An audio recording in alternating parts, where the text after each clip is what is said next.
Andrea, ¿por qué la conversación de hoy puede ser importante para la gente que nos escucha? Pues mira, hay muchos motivos. Creo que eso es un magnífico altavoz para la realidad que vivimos a día de hoy. Y si aunamos esa capacidad que tenéis vosotros de comunicación con, espero, demostrar mis conocimientos sobre inversiones, algo que antiguamente era un lujo reservado para unos pocos, pero que a día de hoy es una necesidad acuciante, creo que puede salir un episodio en el que no solo aprendan sobre inversiones, mejoren sus finanzas, pero con ese dinero, se suele decir, ¿no?, herramienta para tener más, ser más y hacer más y llegar a una vida a todo color. Así que espero que podamos trasladar esta ilusión y que hablemos de cosas divertidas, que las inversiones también pueden ser entretenidas y divertidas. Es lo que tú dices, la gente, por ejemplo, la de mis padres, 55, 60, piensan que la inversión, aparte de que es algo que les da mucho miedo, que es algo reservado para ricos, para millonarios, y en cambio, conforme te vas formando, conforme vas leyendo libros de inversión, te das cuenta que vas siempre tarde, que tendrías que haber empezado el año anterior. Porque ha cambiado todo, ha cambiado algo, ¿qué es lo que ha pasado para que ya podamos invertir desde jóvenes? Pues mira, yo empecé a invertir en el 2004, ¿vale? O sea, hace más de 20 años, empecé jovencita. Y en aquel entonces había muchas menos opciones. Cuando yo empecé a invertir con el broker que utilizo a día de hoy, la plataforma para compra y venta de acciones, el mínimo que necesitabas para abrir una cuenta eran $10.000 o euros. Esa misma plataforma, a día de hoy, la inversión mínima es de €1. O sea, se ha democratizado muchísimo el acceso y eso es para una rama de inversión de bolsa, pero hay muchas otras ramas donde también ha ido descendiendo el umbral mínimo de inversión y eso hace que sea mucho más accesible para lo bueno y para lo malo, porque también hay más opciones y más sitios donde puedes equivocarte y perder el dinero. ¿Qué tenemos que entender de tu vida para entender este camino profesional de las finanzas, de la inversión? ¿Qué tenemos que entender de Andrea pequeña? Yo creo que es importante, os cuento brevemente. Por favor, si no, queréis. ni brevemente. Nada. Tenemos tiempo, ¿no? Yo vengo de una familia bastante humilde, de abuelos labradores, por un lado de la familia, pero no labradores de tractores, John Deere y demás, no, con las mulas, y mi abuela segando con la hoz estando embarazada sin apenas nada para comer. O sea, para que os deis un poco cuenta del entorno. Entonces, no he heredado absolutamente nada de mis abuelos porque no había nada de lo que heredar económicamente, pero sí que he heredado mucho de disciplina, de esfuerzo, de trabajo duro. Entonces, con 6 años, mis padres me inculcaron la importancia del ahorro. Y entonces eso, llevar la paga al mes, o sea, al banco, con la regularidad que fuera, normalmente un mes, para crear ese hábito, ¿no? Da igual lo que fuera, aunque fuera una pequeña cantidad, porque era una niña de 6 años. Entonces me daban esa... Y yo iba al banco a depositarlo para que estuviera allí a salvo. Mientras mis compañeros se lo gastaban en chuches, en cositas así, yo lo iba guardando poco a poco. Con 16 años tuve en el colegio la gran suerte de tener la asignatura de economía y ahí es cuando desperté. Dije, espérate un momento, he estado 10 años poniendo mi dinero en en la huchita y luego en el banco, pero realmente ese dinero no vale lo que yo creo que vale por la inflación. Entonces es cuando tuve como un despertar, decir, aquí tengo que hacer algo más. Entonces, como era menor de edad, no podía invertir. A día de hoy sí que se puede invertir siendo menor y para los menores, pero en aquel entonces era mucho más difícil. Entonces, me estuve aprendiendo de forma totalmente autodidacta y con la mayoría de edad ya sí que empecé a invertir, primero en acciones, cometí muchos errores, también tuve algunos aciertos, vi por dónde había que ir y luego fui añadiendo otros pilares de inversión.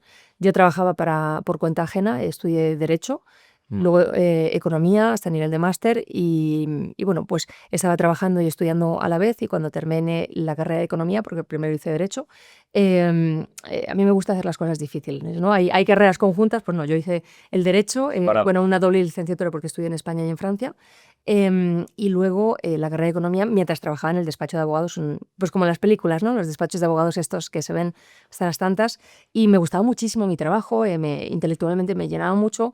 Lo que ocurre es que me di cuenta que el tiempo pasaba mucho más rápido de lo que yo podía cumplir mis sueños. Entonces, algo que nadie sabía o muy pocas personas sabían es que durante todos esos años yo había estado invirtiendo en silencio. Yo seguía haciendo mis aportaciones, entonces un día que dije, hasta aquí... planteé mi carta de dimisión, me dijeron, pero es el peor error de tu vida, o sea, vas a sacrificar una trayectoria brillante, tenía la posibilidad de ser la socia más joven del despacho. Dije, no, yo quiero dejarlo aquí, bueno, gritos, insultos, de todo, y dije, no, mi decisión está tomada, pero claro, ellos no sabían que yo tenía esas inversiones ya trabajando para mí. Entonces, carta de dimisión, me fui de mochilera al sureste asiático con mi madre, Vietnam cambié de Tailandia y nunca más volví a mirar para atrás. Así que en resumidas cuentas esa es mi historia. Entonces empecé a ver de mis inversiones y luego ya muchos años después, cuando mis amigos me decían, oye, tu vida mola, ¿cómo puedo tener algo parecido? Entonces empecé a contar lo mismo a una persona, a otra, y cuando veía que eran preguntas recurrentes dije, pues voy a crear un blog, ¿no? Y así es como nació el club de inversión. Hostia, qué bueno. ¿Y en qué invertiste? Es decir, ahora yo creo que todos están preguntando, y quiero hacer lo mismo, ¿dónde hay que invertir para tener esa vida? Lo primero, hay que tener el colchón de emergencia o de seguridad. Esto es fundamental. Antes de lanzarse a invertir tienes que tener, pues eso.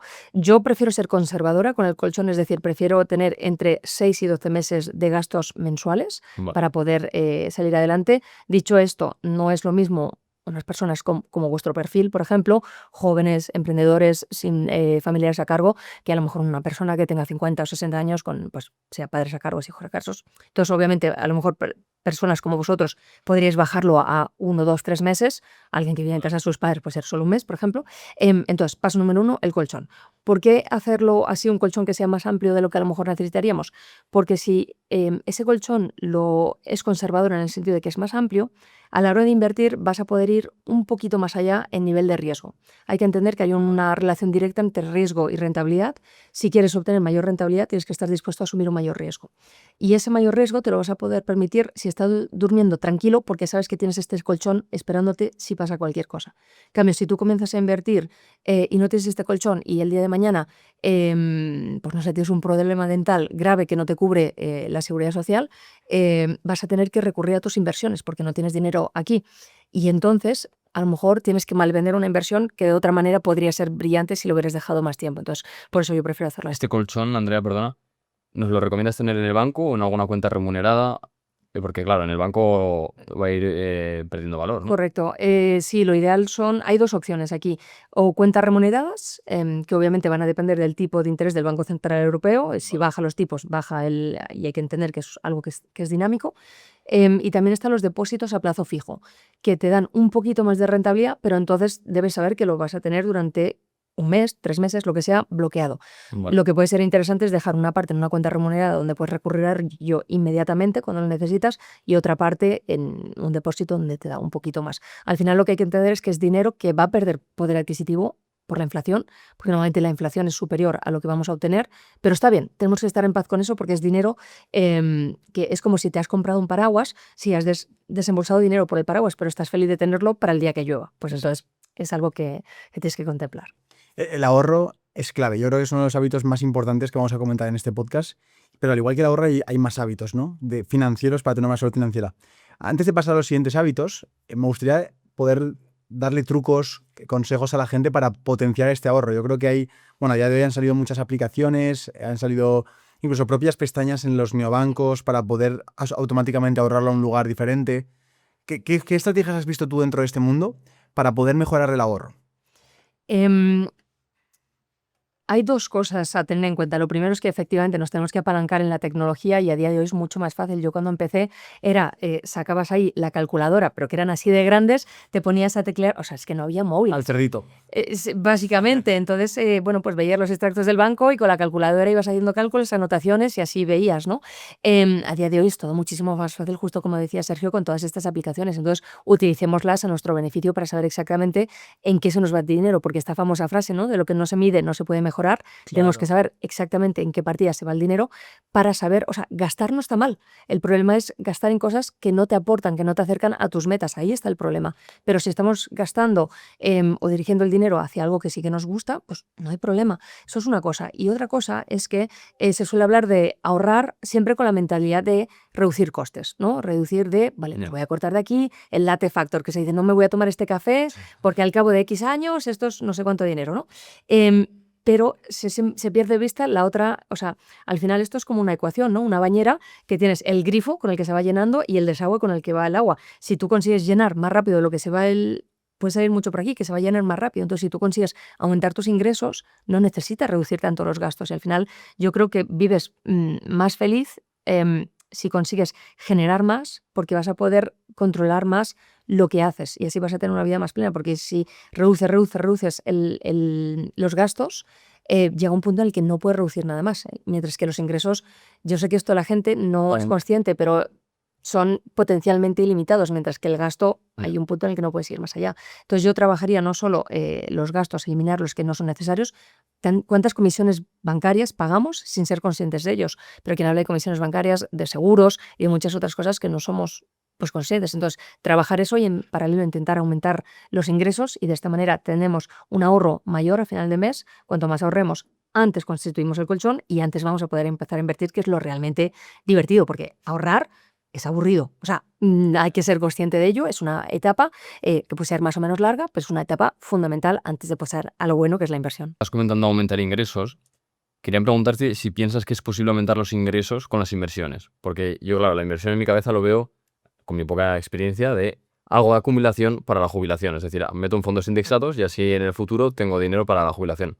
Pero me cuesta como entender si puedo aumentar mis ingresos solo invirtiendo. ¿Hay alguna forma de aumentar los ingresos invirtiendo? Sí, hay que entender, tú has hablado de, para mí hay como dos ramales de la inversión, dos objetivos, o sea, ¿qué propósito tienes al invertir? Vale. Uno puede ser lo que tú has descrito que se llama acumulación, es decir, quiero que mi patrimonio, yo invierto, no lo toco y vaya creciendo. Vale, Ok. esa es una vía.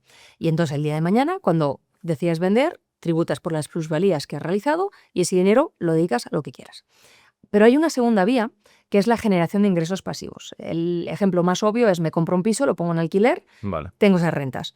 Pero lo cierto es que no solo hay en inmobiliario, en prácticamente cualquier pilar de inversión, yo considero que hay 6 pilares, luego si queréis os los explico. Vale. En todos ellos, por ejemplo, en bolsa están los dividendos.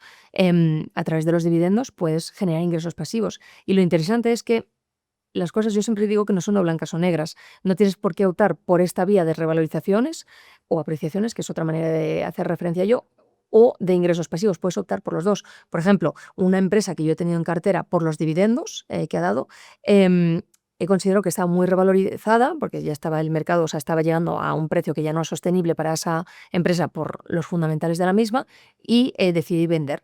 En el periodo que la tuve en cartera, 2 años, hizo un más 130%, de los cuales pues un 7% eran los dividendos que yo iba buscando y el otro 123% revalorizaciones. Ahí tienes una inversión donde se han juntado pues las dos patas. ¿Cómo defines la libertad financiera, ¿no? Porque cada persona tendrá una palabra de libertad financiera, pero yo creo que está guay definirlo Sí. para que podamos ver que no estamos tan lejos, probablemente muchos de nosotros, de alcanzar la libertad financiera.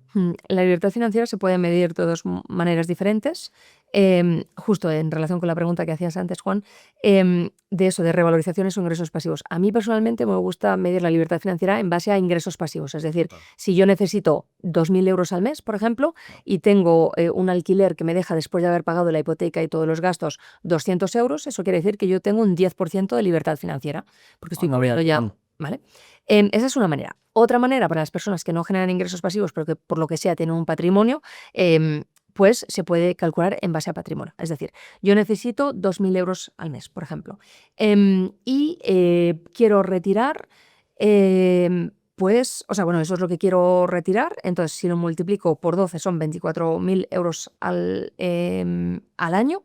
Y si yo asumo, por ejemplo, que tengo una rentabilidad media de un 5%, que es relativamente bajo, es menos que los fondos indexados de media, o sea, algo bastante conservador, un 5%, eso quiere decir que esos 24.000 los tengo que multiplicar por 20 para saber esa cifra a la que tendría que aspirar, que en este caso serían 480.000. Entonces, si yo tengo un patrimonio de 480.000, eso quiere decir que yo puedo ir todos los años retirando para tener, o sea, siempre y cuando me den mis inversiones 5% de crecimiento, puedo ir retirando esos 2.000 euros al mes que os decía. De esta forma, te estás como autohaciendo un salario Eso es. de tus inversiones.